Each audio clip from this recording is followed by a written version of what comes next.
Hello students, आज हम करते हैं पूर्ति का नियम। पहले लेक्चर में हमने किया था कि पूर्ति क्या है। पूर्ति क्या है?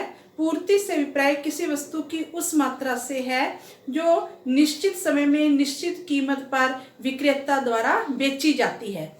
लेकिन कहने का मतलब जो पूर्ति थी वो निश्चित समय और निश्चित कीमत से संबंधित थी। आज फिर हमने किया था पूर्ति को प्रभावित करने वाले तत्व, यानी पूर्ति के निर्धारक तत्व। आज हम कर रहे हैं पूर्ति का नियम, लॉ ऑफ सप्लाई। पूर्ति का नियम क्या है? ये कीमत और वस्तु की पूर्ति में प्रत्यक्ष धनात्मक संबंध को बताता है। प्रत्यक्ष धनात्मक संबंध का मतलब क्या है? अगर किसी वस्तु की कीमत बढ़ती है तो सप्लाई भी बढ़ेगी, कीमत कम होती है तो सप्लाई भी कम होगी। तो कहने का मतलब कीमत में कमी या वृद्धि होने से वस्तु की पूर्ति में होने वाली कमी वृद्धि को ही पूर्ति का नियम कहा जाता है।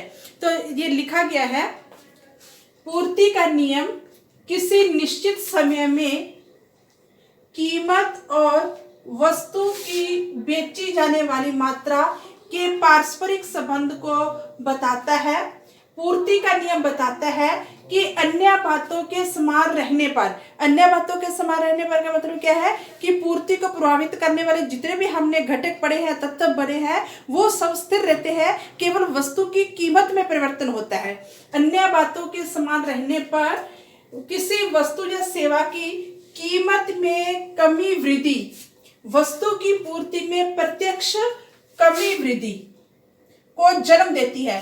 कहने का मतलब अगर किसी वस्तु की कीमत में कमी होती है तो पूर्ति भी कम हो जाती है, अगर किसी वस्तु की कीमत में वृद्धि हो जाती है तो वस्तु की पूर्ति में भी वृद्धि हो जाती है। तो कहने का मतलब क्या है कि पूर्ति का नियम कीमत और पूर्ति में प्रत्यक्ष धनात्मक संबंध को बताता है। यानी इसको हम समीकरण के रूप में कैसे लिखेंगे? S is a function of P. S for supply, F function, P price. Supply is a function of price. तो प्रत्यक्ष धनात्मक संबंध है। अब सिंपल शब्दों में हम क्या कहेंगे कि पूर्ति का नियम अन्य बातें समान रहने पर अगर किसी वस्तु की कीमत में वृद्धि होती है तो उसकी पूर्ति बढ़ती है, अगर कीमत में कमी होती है तो उसकी पूर्ति घटती है। कीमत और पूर्ति दोनों में एक ही दिशा में परिवर्तन होता है।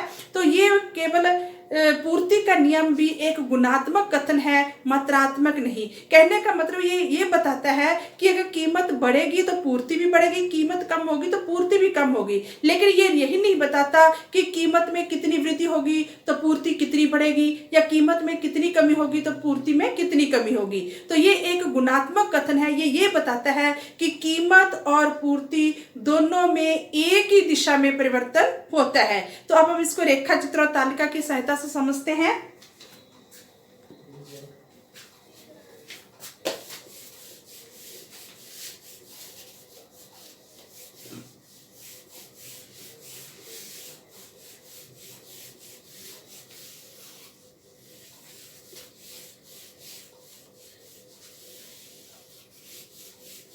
एक तरफ हम लेते हैं वस्तु की कीमत रुपए में, दूसरी तरफ वस्तु की पूर्ति, यानी ये सप्लाई हो गया, ये प्राइस।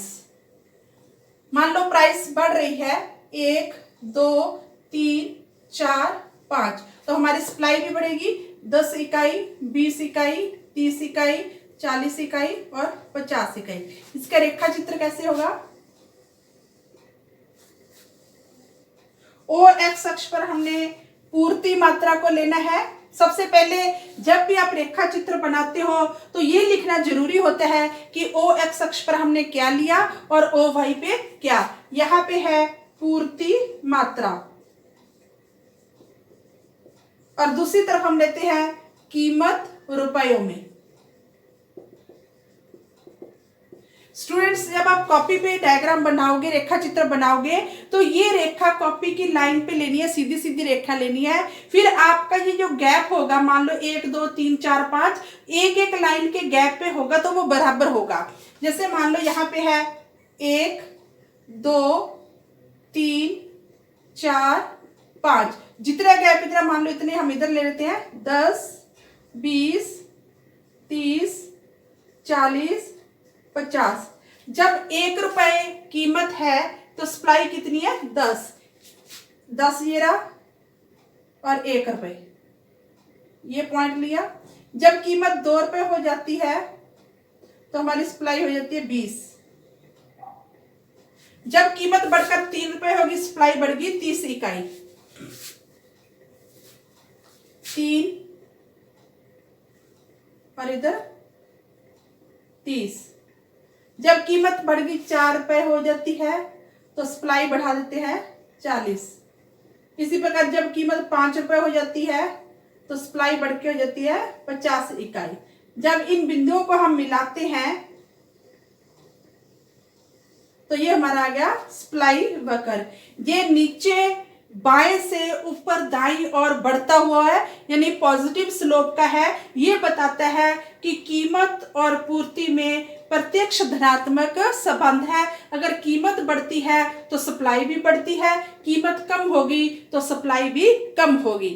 अब हम करते हैं पूर्ति के नियम के क्रियाशील होने का कारण क्या है।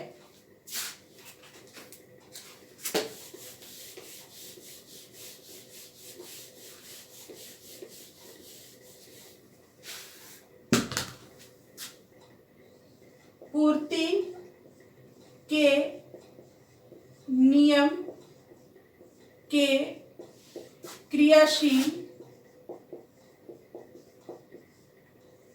होने का कारण।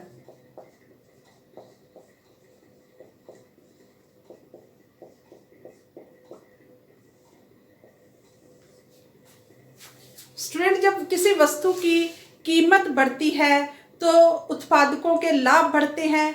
लाभ अधिक होने के कारण वो ज़्यादा सप्लाई करते हैं। दूसरी तरफ जब मान लो पहले कीमतें कम होती हैं तो बहुत सारे उत्पादक उत्पादन नहीं कर रहे होते, लेकिन जैसे ही वस्तु की कीमत बढ़ती है तो नए उत्पादक उत्पादन करना शुरू कर देते हैं, क्योंकि उन्हें लाभ मिलने की संभावना होती है और सप्लाई बढ़ जाती है। अल्पकाल में तो सप्लाई में कमी या वृद्धि करना लगभग नाम मात्र होता है, संभव नहीं है, लेकिन दीर्घ काल में मांग के अनुरूप सप्लाई में परिवर्तन करना संभव होता है।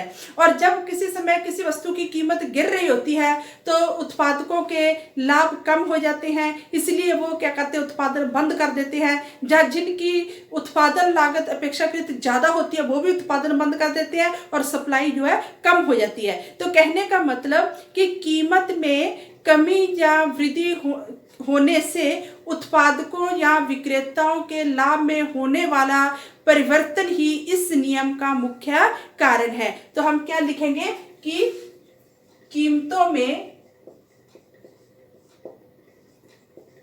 होने वाली कमी या वृद्धि से विक्रेताओं को होने वाले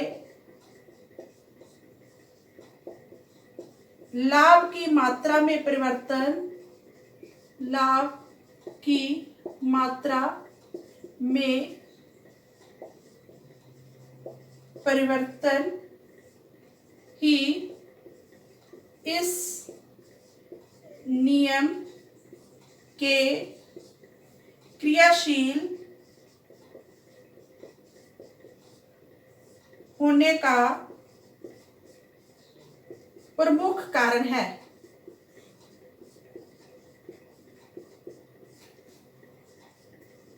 अगर वस्तु की कीमत कम होती है तो विक्रेताओं के लाभ कम हो जाएंगे, वो सप्लाई कम कर देंगे।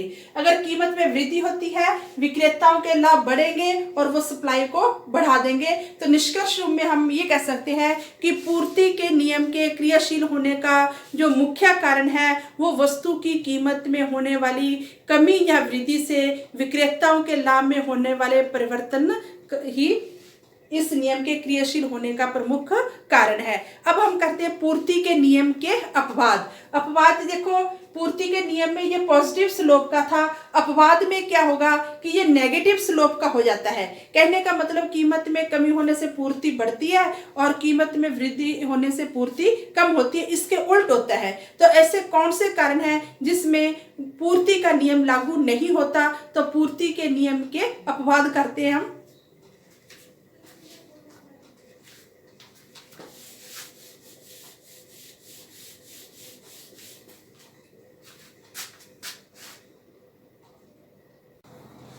अब है पूर्ति के नियम के अपवाद। पूर्ति के नियम का अपवाद अभी मैंने आपको बताया कि ऐसी कौन सी स्थिति है जिसमें पूर्ति का नियम लागू नहीं होता और जो पूर्ति वक्र होता है उसका ढाल धनात्मक होने की बजाय ऋणात्मक हो जाता है, यानी नीचे बाएं से ऊपर दाईं ओर होने की बजाय ऊपर बाएं से नीचे दाईं ओर क्यों हो जाता है?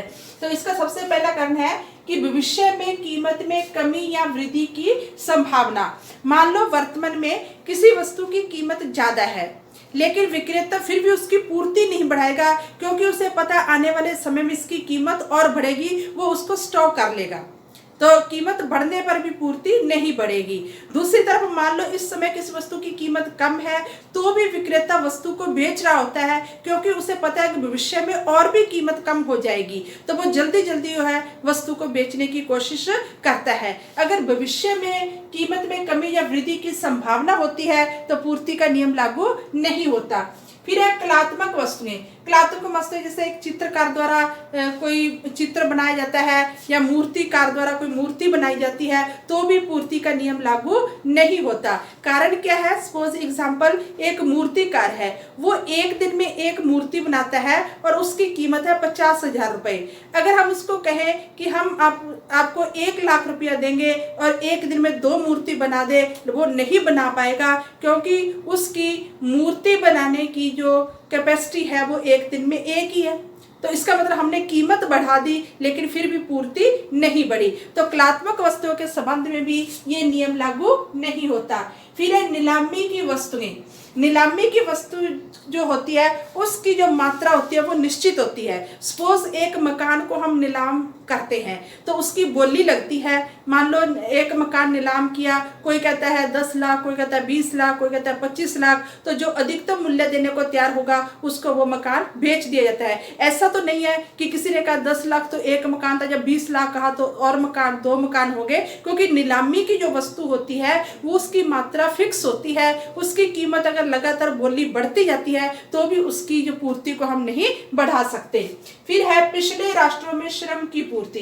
पिछले राष्ट्रों में जब श्रमिक की जो पूर्ति वक्र होता है वो पहले तो बढ़ रहा होता है लेकिन फिर पीछे की तरफ मुड़ जाता है। इसका कारण क्या है? इधर मान लो वेजेस है, इधर है नंबर ऑफ एम्प्लॉयमेंट। अगर वेजेस बढ़ती हैं तो पहले तो पूर्ति वक्र बढ़ता है लेकिन इसके बाद जो पीछे की तरफ मुड़ गया क्योंकि जो श्रमिक है अपनी अज्ञानता के कारण वो क्या है, बढ़ी हुई मजदूरी के कारण जब उनकी जरूरतें पूरी हो जाती हैं तो वो काम की अपेक्षा आराम को पसंद करते हैं। कहने का मतलब मजदूर की मजदूरी बढ़ने के बावजूद भी उनकी पूर्ति नहीं बढ़ती। तो पिछड़े राष्ट्रों में या अल्प विकसित राष्ट्रों में श्रम की पूर्ति पर भी ये नियम लागू नहीं होता। फिर है कृषि जन्य पदार्थों के संबंध में। जो कृषि है वो मानसून का जुआ है। सपोज मान लो हमने कृषि में किसी फसल को लेते हैं, जैसे गेहूं की फसल है, उसकी कीमतें बढ़ रही हैं तो किसान ज़्यादा गेहूं बोता है, लेकिन मान लो तो कीमत बढ़ने से वो उसकी जो क्वांटिटी है वो उत्पादन है वो बढ़ाना चाहता है, लेकिन मानसून फेल हो जाता है, फसल नष्ट हो जाती है, तो कीमत वृद्धि के बावजूद भी जो है उस कृषि जन्य पदार्थ की पूर्ति नहीं बढ़ी। तो कहने का मतलब कृषि जो है वो मानसून का जुआ है। कृषि उत्पादन की जो पूर्ति है वो मानसून पर निर्भर करती है, न कि वस्तु की कीमत पर। तो कहने का मतलब ये कुछ ऐसे पॉइंट्स हैं जिनमें पूर्ति के नियम की उल्ट स्थिति पाई जाती है। कहने का मतलब कीमत बढ़ने से भी मांग नहीं, पूर्ति नहीं बढ़ती और कीमत कम होने से भी पूर्ति कम नहीं होती। तो ये मांग के नियम के अपवाद है। तो स्टूडेंट हमने पूर्ति का नियम किया, दोबारा रिवाइज करने हैं। पहले हमने किया पूर्ति के नियम का अर्थ। पूर्ति के नियम का अर्थ क्या है कि अन्य बातों के समान रहने पर किसी वस्तु की कीमत में कमी या वृद्धि प्रत्यक्ष रूप से पूर्ति में कमी वृद्धि को जन्म देती है। कहने का मतलब किसी वस्तु की कीमत अगर बढ़ती है तो पूर्ति भी बढ़ती है, कीमत कम होती है तो पूर्ति भी कम होती है। कीमत और पूर्ति में प्रत्यक्ष धनात्मक संबंध पाया जाता है। फिर हमने तालिका रेखा चित्र बनाया, उसमें जो पूर्ति वक्र था वो नीचे बाएं से ऊपर दाएं ओर बढ़ता हुआ था, पॉजिटिव स्लोप का था। इसके बाद हमने किया पूर्ति के नियम के लागू होने के कारण। पूर्ति के नियम के लागू होने का केवल एक ही कारण है कि कीमतों में कमी या वृद्धि होने से विक्रेताओं के लाभ में होने वाला परिवर्तन ही इस नियम का कारण है। फिर उसके बाद हमने किया पूर्ति के नियम के अपवाद। तो ये आपको क्वेश्चन आ सकता है, पूर्ति के नियम से क्या तात्पर्य है, पूर्ति के नियम के लागू होने के क्या कारण है, क्या इस नियम के कोई अपवाद भी है। तो स्टूडेंट आज हमारा जो पूर्ति का नियम कंप्लीट हो गया। कल हम करेंगे पूर्ति का विस्तार व संकुचन और पूर्ति में वृद्धि या कमी। Thanks students.